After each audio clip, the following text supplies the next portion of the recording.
All right, now pleased to be joined by none other than Purdue coach Matt Painter. And Matt, you like what I'm wearing for you? There you go.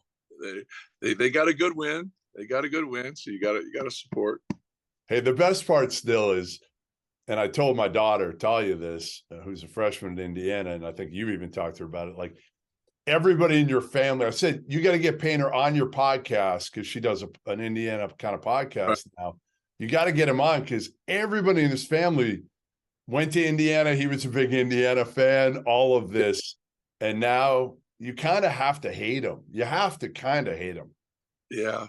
Well, I think it's that rivalry that brings the best out of everybody. Like, you know what I mean? It's like one of those things where you have a disdain or a dislike, but it also makes you better. Like they make better and we make them better. And that's what you have. I think it's cool.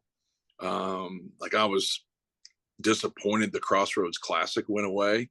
Like I didn't understand it, but it's also from my perspective, right? Like, and even though we had the worst record, I just was like, I think Notre Dame's really good. I think Butler's really good. We get a chance to play one of them every year in Indianapolis.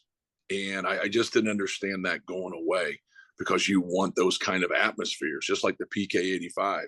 You want to be in those kind of atmospheres. Well, playing in Bloomington or playing in West Lafayette, like those are elite type environments. You just can't get enough of those experiences. And those are things that you remember forever.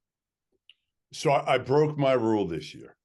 I called it it used to be the Bo Ryan rule. Now it's the Matt Painter rule, which is I put you in the top 25, preseason top 25 every year, no matter who you have on you could have some slapdick like me on your roster starting, and it doesn't matter. I'm going to but I didn't do it this year because honestly, I had never seen Braden Smith.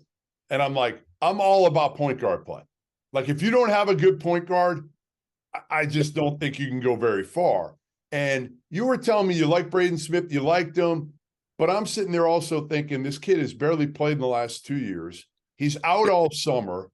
He's like, you're comparing him to Scott Skiles, who is not the most intimidating dude in the world physically. Tough kid, tough guy, and now I see Braden Smith and I'm like, oh my God, like I love Braden Smith. Yeah. Everything you said to me about him, honestly, I think you sold him even short a little bit. Yeah. We were sandbagging a little bit. Like we knew, he was hurt last year. He had a Jones fracture twice in his foot, and but he has a lot of intangibles. Both him and Fletch, they both have they have a lot of the same similarities. They're competitive. They're tough. They're skilled. They're not scared of the moment. They don't have the same experiences of everybody else. But sometimes dudes like that, and I know you compared them to Scott Skiles, like they just thrive in the competition. Like, and that's what competitive people do. They get pissed, when they get beaten euchre. They're going to flip the board Monopoly on you. Yep. And so, like, a little bit is childish, and you're like, man, come on. But at the end of the day, when you're a coach, you'd rather, turn those guys and say, hey, man, settle down a little bit because you can't wind them up. We all know that. Yeah, I mean, I said it after seeing him one game. I said, like, Bob Cousy Award finalist. That's how good I think he can be. And he's just different than 99% of the point guards out there today. Maybe not 10, 15, 20 years ago, but today he's almost like a unicorn. Yeah, he's got to keep looking to score. He can make those pull-up threes. He can make those pull-up 15-footers. He gets to the basket. He finds people. But at the end of the day, I'm a big believer in this. You got to be a threat to score when you can get places that other people can't get. So if you can get by people and get to the rim, if you can get separation into a pull-up three or just a pull-up two, you got to keep looking for that because then they got to stop that. When they got to stop things, it even opens up your passing even more. Your big boy has gotten better and better and better. And Zach Edey now might be the front runner for National Player of the Year. He's been that good. And I sat down with him for a while on Saturday in Portland. And as good as he's gotten as a player, he's so refreshing as a person, Payne. Because, we were talking about NIL a little bit. And one of the things he said to me is like, how could I possibly go in to Payne and ask for more money or anything for NIL. He gave me a chance as a freshman that nobody gave me. And he said, I showed up on campus. I was so bad. I couldn't catch the ball as a freshman. I couldn't do anything. And he kept yelling at the guards, keep giving him the ball. Keep throwing it to him. I don't care. What did you see in him then, Paint, when he was, again, in his words, couldn't play at all? He was bad. Yeah. Well, when he first started like playing in games, like, his passing wasn't very good, but he wasn't, in position where people went into those first couple games going, okay, we got to double him.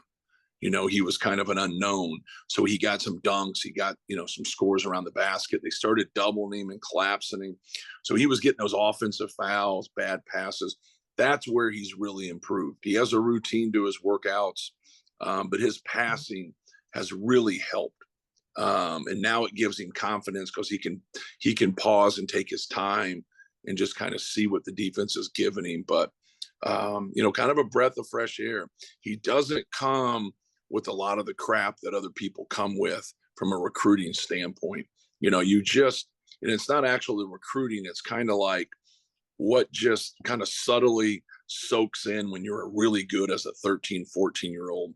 Now, when you get to be 18, 19, like you got to go to college and then you got to be ready to be productive and perform. And it's hard when someone says, hey, you don't know how to play. Like you're really talented, but you don't know how to play. You don't guard anybody. You don't know what's going on. You can't remember anything, but yet you were ranked 6th in the country coming out of high school. Well, Zach's the opposite. Zach was ranked, wherever he was ranked, which those things don't matter, as you know. And so like whenever you said something to him, it wasn't like he listened to somebody close to him instead of me. Like he listens to me. He listens to Brandon Brantley. He listens to Terry Johnson.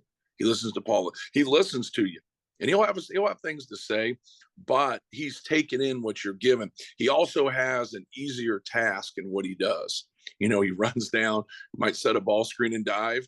He might run down and just post up. Yep. So like his world, and that's what he works on, but they got to adjust to his world. And he spent time on his free throws. He has spent time on his ball screen defense. He understands angles and how to screen, like the little things that you give him that make a big difference. He soaks in. All right. So you guys have started out much better than anybody would have anticipated. I don't even know if you thought you'd run the table in Portland the way you did, with emphatic wins over really good teams. What do you worry about with this group? They're not the most athletic dudes, but man, they're fun to watch, Paint, because they share the basketball. They can make shots. You're deep. You've got a stud down low. You've got good young guards that are only going to get better. What is your biggest concern with this group? When they play hard, yeah, our effort's been good. Our concentration isn't always great. Our execution and the details to what we do hasn't been great yet. We haven't had it where we've just blown someone out of the gym and just offensively been superior. Our defense has been much better than our offense, in my opinion, but we have coachable guys and we have guys that play hard. And I said it out there in Portland, we haven't been perfect, but we've continued to play hard. When the ball's gotten loose, it's been ours. And that's what you got to keep doing. You got to keep getting those 50-50 balls, those long rebounds, making those hustle plays, and then sticking together. Like Trey Kaufman-Renn is a really good player, but Zach's been so dominant. And then Caleb and Mason, can guard those guys a little bit better than him. Like, he played 6-7 minutes the other night. Like he's a really good player. So we have like depth. Brian Waddell's coming off an ACL, MCL. I feel terrible when those guys don't play very much because I know they can help us win. But yet, Brandon Newman has done his best job guarding, has done his best job rebounding. But we need another ball handlers in there. And we also, without like trying to sugarcoat things, I put 3 ball handlers out there with Zach. And so like, I want people getting that basketball inside. I want people that are 3-point threats. I want great decision makers with him because it offsets some things if they throw the kitchen sink at Zach. All right, Paint. Thanks for joining us after dark. Appreciate it. Good luck. I know Hummel likes you, but he is yet to put you as a national title contender. He's not there yet. All right. Yeah, we're not there yet. We still have work to go. So he probably got this one right. We still have. I know we had some good wins, but we have a long way to go.